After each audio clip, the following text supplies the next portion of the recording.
Salve a tutti amici di Angolo Nerazzurro, bentornati sul canale. Atalanta-Inter finisce 0-1 dopo la live a caldo di ieri sera. Andiamo ad analizzare quella che è stata una grande vittoria della nostra Inter. Vittoria che dal mio punto di vista è arrivata in un vero e proprio big match, sia per la qualità che mette in campo l'Atalanta, sia perché è uno stadio difficile. E soprattutto, al di là della classifica in campionato dei bergamaschi, non dimentichiamo che è una squadra che in Champions ha ben 13 punti e che è riuscita a battere anche il Chelsea, quindi tutti segnali che ci portano a pensare che l'Inter ha vinto un big match, sfatando anche un po' quella sorta di tabù che si stava creando quest'anno.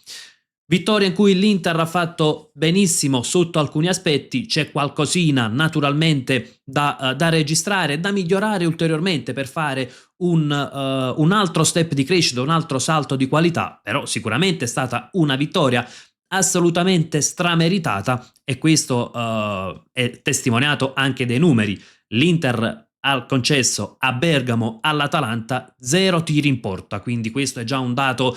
importantissimo. Poi al di là di qualche occasione, una davvero madornale, ecco, fallita da Samardzic nel finale.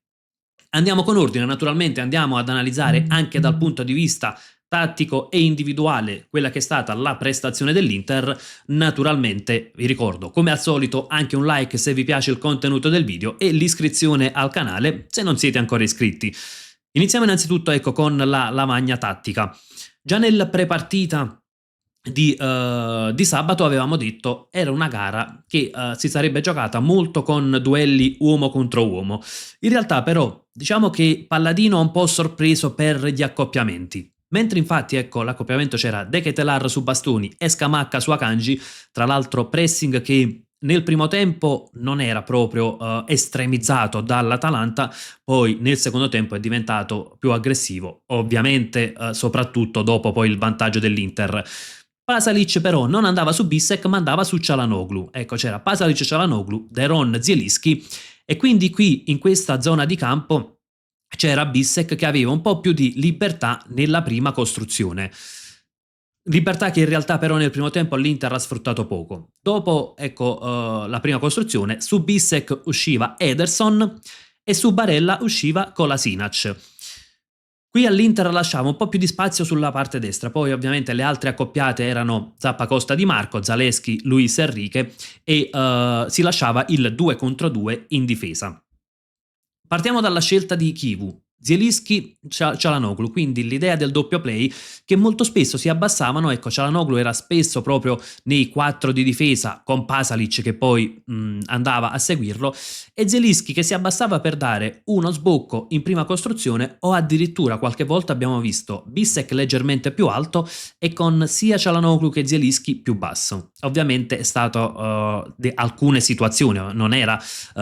sempre questa la costruzione, molto spesso era questo lo schieramento che trovavamo nella prima costruzione dell'Inter. Come detto, sulla fascia destra c'era maggiore spazio per l'Inter. Perché? Perché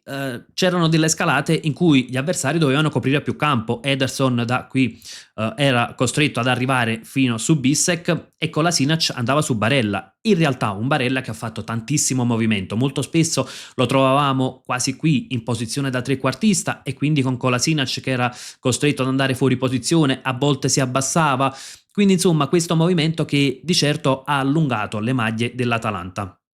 Arriviamo ad un primo aspetto prima di analizzare anche come hanno giocato gli attaccanti. Nel primo tempo l'Inter questa libertà che aveva sulla corsia di destra non l'ha praticamente mai sfruttata. Tanto è vero che anche Chivu più volte ha richiamato a giocare su Bissek che aveva più libertà rispetto a Bastoni, a Di Marco, però una libertà che nel primo tempo l'Inter non ne ha approfittato, poi nel secondo tempo ha fatto sicuramente meglio su quella corsia.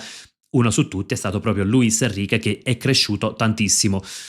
I due attaccanti, come dicevamo, Lautaro molto spesso in contro, Thuram che si allargava e quindi questo portava a volte ad allargare le maglie dell'Atalanta o addirittura a portare i calciatori fuori posizione, quindi a scambiarsi di posizione. Lavoro che l'Inter ha fatto benissimo e quindi molto spesso si è provato anche ad uscire direttamente su Lautaro Tanto è vero che se andiamo poi a vedere il numero di attacchi, ecco la percentuale di dove si sono svolti gli attacchi dell'Inter, raramente abbiamo visto così tanti attacchi nella zona centrale, addirittura il 32%, gli stessi che ci sono stati sul lato sinistro. Lato destro 35%, questo perché nel secondo tempo l'Inter ha sfruttato molto meglio la corsia di destra.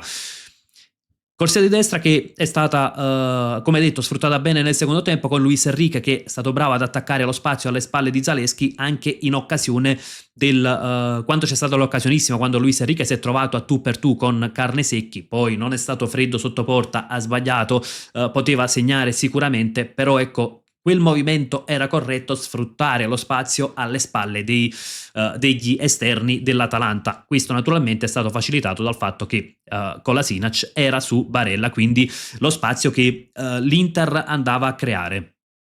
L'Atalanta invece cosa ha fatto molto spesso? O provava a sfruttare la corsia di destra e quindi la catena formata da Jim City, Zappacosta, De Ketelaere, ecco spesso si verticalizzava anche proprio su De Ketelaere. In altre circostanze abbiamo visto tanti appoggi su Scamacca e si è creato il duello di cui avevamo parlato nel prepartita, questo qui Akanji-Scamacca.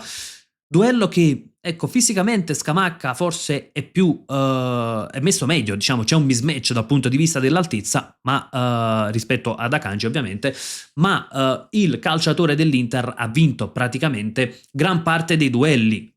Anche quando si trattava di anticipare, di far sentire il fisico, ecco, Akanji ha fatto davvero una grandissima prestazione. Ad oggi viene quasi da pensare che l'Inter possa avere già il centrale titolare del prossimo anno e che forse l'investimento va fatto anche in quest'ottica, con Akanji titolare, quindi magari poi a seconda di quelle che saranno le scelte di mercato anche su De Vrij, al momento sembra che possano partire sia Acerbi che De Vrij, però ecco, puoi andare a valutare se possa servire un centrale titolare, un terzo di destra titolare o serve semplicemente un'alternativa, quindi però Akanji sicuramente ha risposto benissimo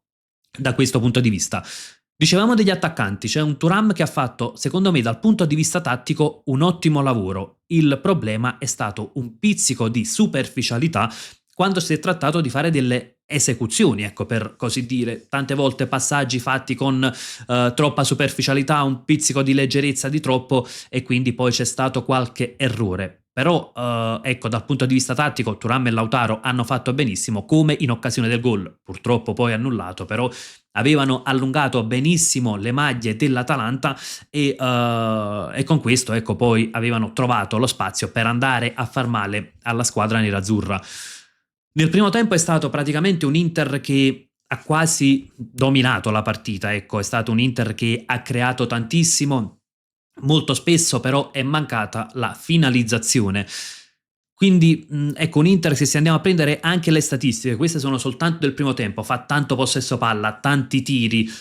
concede pochissimo, però poi andiamo a vedere gli XG 0,44, perché poi si arrivava sulla tre quarti e si faceva un po' di fatica a concretizzare quel dominio territoriale, anche perché, come detto prima, nel primo tempo sulla destra l'Inter era praticamente nulla, Luis Enrique non aveva dato nessun contributo, cosa che invece ha fatto benissimo nel secondo tempo,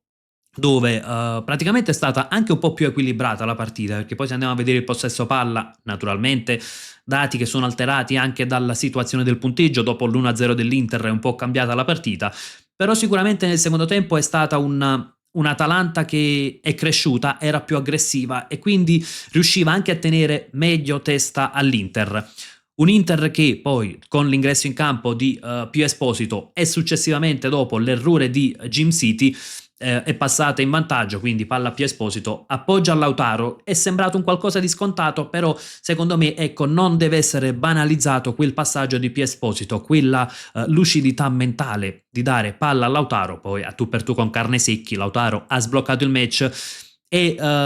diciamo in un certo senso ha messo anche in discesa la partita per l'Inter. In realtà è stata però un'Atalanta che poi ha aumentato, ecco, l'intensità, è passata anche ad un 4-2-3-1 e lì c'è stato il cambio di sistema di gioco dell'Inter, passando ad un 5-4-1 con appunto gli ingressi di Diouf e Frattesi. 5-4-1 che può essere pienamente giustificato dal fatto che sulle corsie esterne l'Atalanta stava attaccando tantissimo, ecco, si trovavano praticamente ad essere sempre in due ad attaccare sulle corsie esterne, quindi giustamente Chivu ha provato a coprire l'ampiezza. E c'è da sottolineare che Luis Enrique da esterno basso è stato anche una prova di una fiducia, ecco, che ha dato Chivu a Luis Enrique, che come detto non era partito bene, ecco, è stato un primo tempo secondo me decisamente insufficiente, nel secondo invece è cresciuto tanto ed ha dato il suo apporto. Se Luis Enrique è quello del secondo tempo, sicuramente può essere una pedina importante. Non che i 45 minuti cambino i giudizi sul calciatore, però insomma sicuramente è stato un secondo tempo importante quello di Luis Enrique. Per l'Atalanta però c'è stata un'occasionissima all'85esimo, come palla a Scamacca, ecco, scambio con De Ketelaere, Scamacca che in quel caso ha avuto la meglio su Akanji, cross al centro di De Ketelaere e c'è stato l'inserimento di Samardzic che ha praticamente graziato l'Inter, è stato un rigore in movimento quello di Samardzic, per fortuna ecco un rigore in movimento, forse anche più di un rigore in movimento, però è stato fallito. Ecco qui arriviamo a quel neo nella prestazione dell'Inter, perché per certi versi è stato un Inter simile anche ad altri big match, dove un Inter che ha il predominio territoriale, un Inter che magari è anche stabilmente sulla tre quarti di campo, perché un Inter che va anche a recuperare palla nell'ultimo terzo, nel terzo offensivo, così come in occasione del gol, però a volte ecco, è mancata la finalizzazione, soprattutto, ecco, soprattutto nel primo tempo è mancata la finalizzazione e poi magari si concede una sola occasione da gol e si rischia di non portare a casa punti. Ecco, l'Inter probabilmente deve migliorare un po' non tanto nella realizzazione, perché poi per numero di gol fatti l'Inter è messa benissimo, ma nel finalizzare quel dominio territoriale, altrimenti si tengono le partite in bilico e se malauguratamente Samardzic avesse trovato il gol staremmo nuovamente a parlare di un Inter che avrebbe strameritato la vittoria, che però non è arrivata magari sull'unica o su una delle due occasioni concesse, ecco ce n'è una nel primo tempo con Scamacca, pochissime le occasioni concesse, però poi quando non si finalizza il dominio territoriale si rischia sempre di perdere punti, di regalare ecco un gol e quindi da questo punto di vista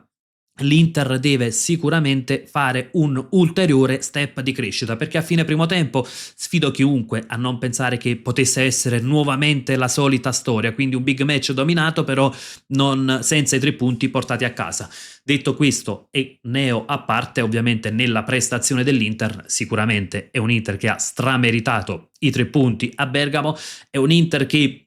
c'è ancora qualcosa da migliorare? Sicuramente ha qualcosa per fare un ultimo step di crescita, però insomma è una squadra che sicuramente sta rispondendo presente, un Chivu che ha preparato secondo me benissimo tatticamente la partita e un Inter che è meritatamente in testa alla classifica e che chiude quindi così molto bene l'anno. Ovviamente aspetto anche le vostre considerazioni nei commenti sia per quanto riguarda i singoli sia per